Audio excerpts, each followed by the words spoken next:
chegou a hora da nossa reportagem especial.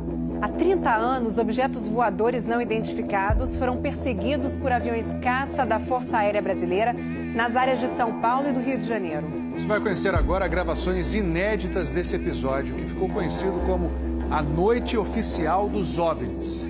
Foi assim que o Fantástico deu a notícia.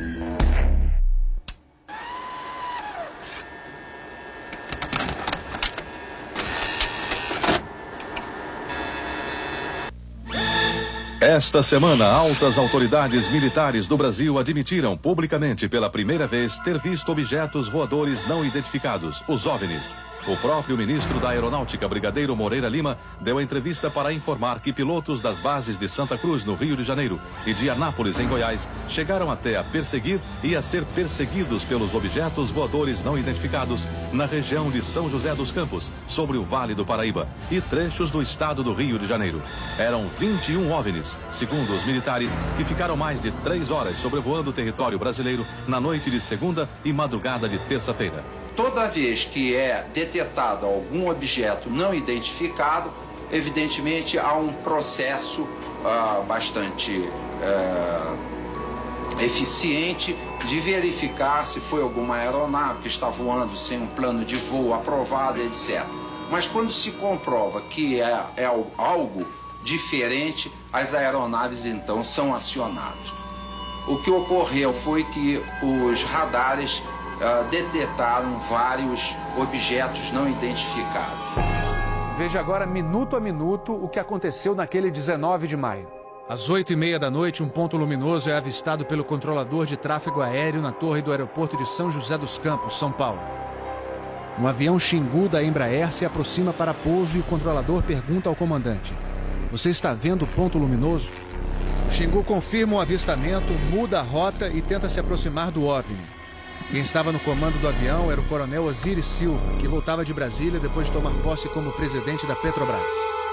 Eu vi um objeto luminoso no espaço, parecia um astro normal.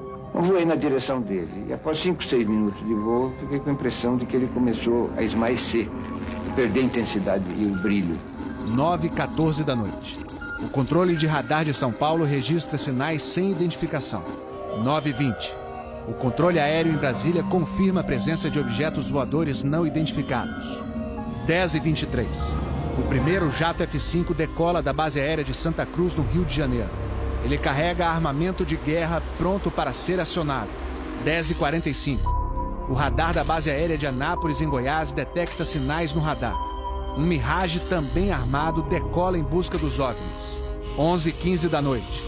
O piloto do primeiro F-5 a entrar em ação avista um ponto luminoso e começa a perseguir o objeto voador não identificado. Nosso objetivo justamente era esse, se aproximar e identificar. Nós não conseguimos nem nos aproximar, muito menos identificar. 11h17.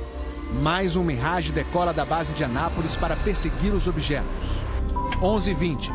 O caça F-5 recebe pela primeira vez um sinal no radar de bordo confirmando a presença do objeto não identificado à sua frente. 11h36. O terceiro Mirage sai da base de Anápolis, mas não consegue contato visual com os OVNIs.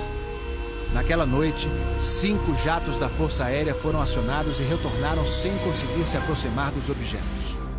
Os radares do Sindacta em Brasília registraram um total de 21 sinais desconhecidos no céu do Brasil. O grande personagem dessa história foi o controlador de voo que estava na torre de São José dos Campos. O sargento Sérgio Mota da Silva, que aparece nessa foto tirada na torre de São José poucos dias depois do incidente, foi quem deu o primeiro alerta sobre OVNIs. 30 anos depois, Sérgio, que hoje é controlador de voo civil, deu a primeira entrevista para uma TV. Ele preferiu não mostrar o rosto. Tem alguma coisa aqui no setor noreste de São José? Um farolzinho por lá? Eu estou olhando bem, o bicho está parado. Quem sobe, quem desce, vai para a esquerda e para a direita. Está paradinho lá. Estou olhando, não é estrela não. É um farol.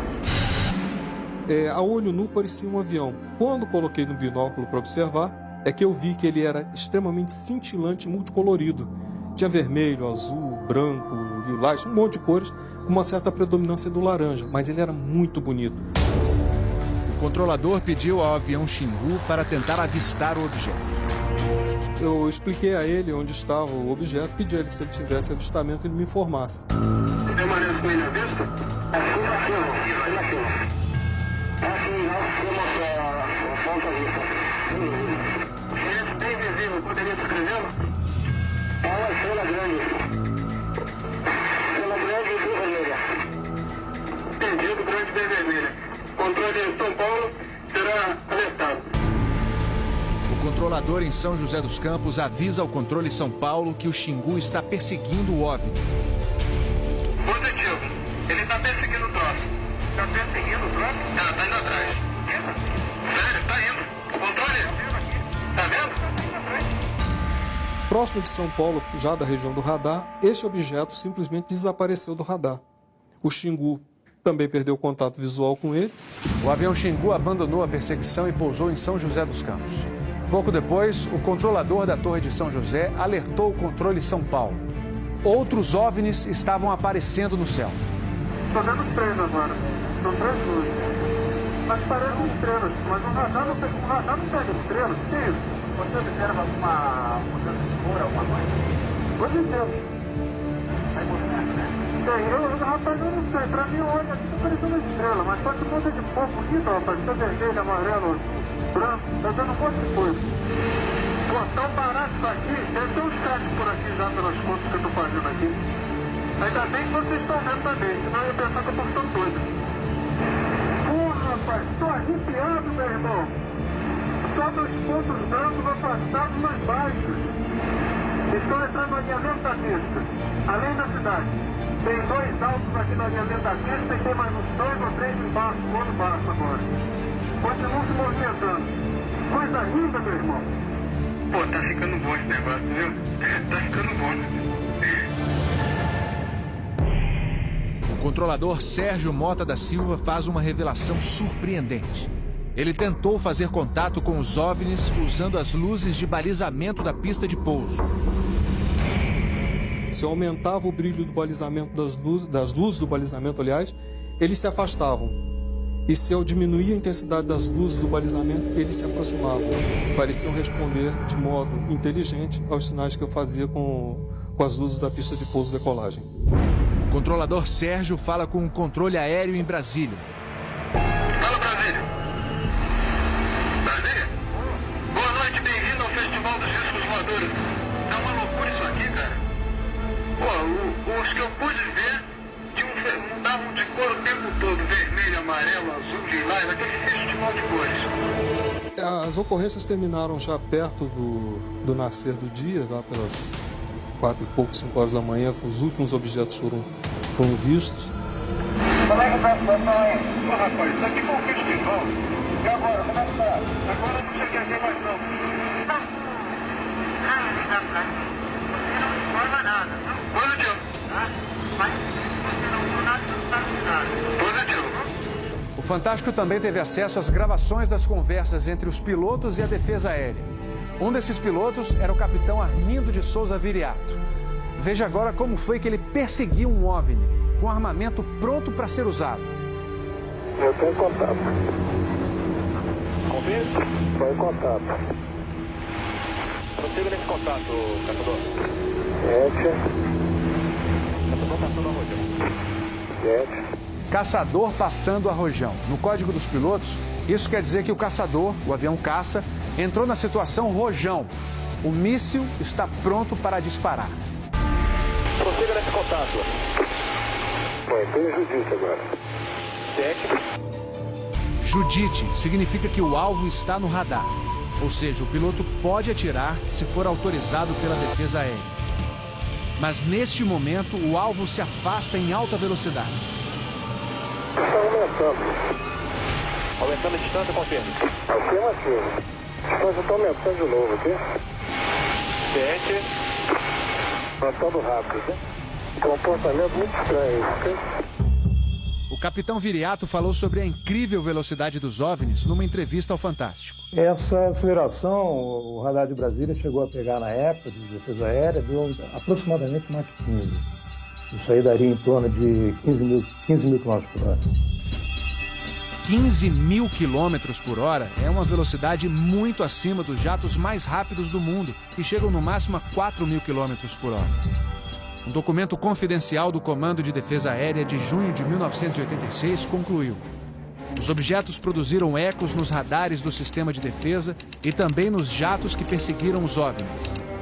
Houve contato visual dos pilotos. Os objetos atingiram velocidades supersônicas e mostraram capacidade de acelerar e desacelerar de modo brusco. E a principal conclusão do relatório: os fenômenos são sólidos e refletem inteligência pela capacidade de acompanhar e manter distância dos observadores, como também voar informação. Não foi possível identificar a origem dos objetos. Foram esses dois ufólogos, pesquisadores de OVNIs, que conseguiram no Arquivo Nacional em Brasília a liberação gratuita dessas gravações. O fenômeno OVNI é real, existe, e o governo sabe disso, as Forças Armadas sabem disso. Essa documentação sendo exposta para o público permite que as pessoas entendam que isso não é brincadeira. Não tem como a gente falar que seriam naves extraterrestres, né? Eram objetos voadores não identificados. Não podemos dar qual a procedência deles, qual a origem. É alguma coisa inexplicável do nosso ponto de vista tecnológico à época e mesmo ainda hoje. Brasília? Boa noite, bem-vindo ao Festival dos Discos Voadores.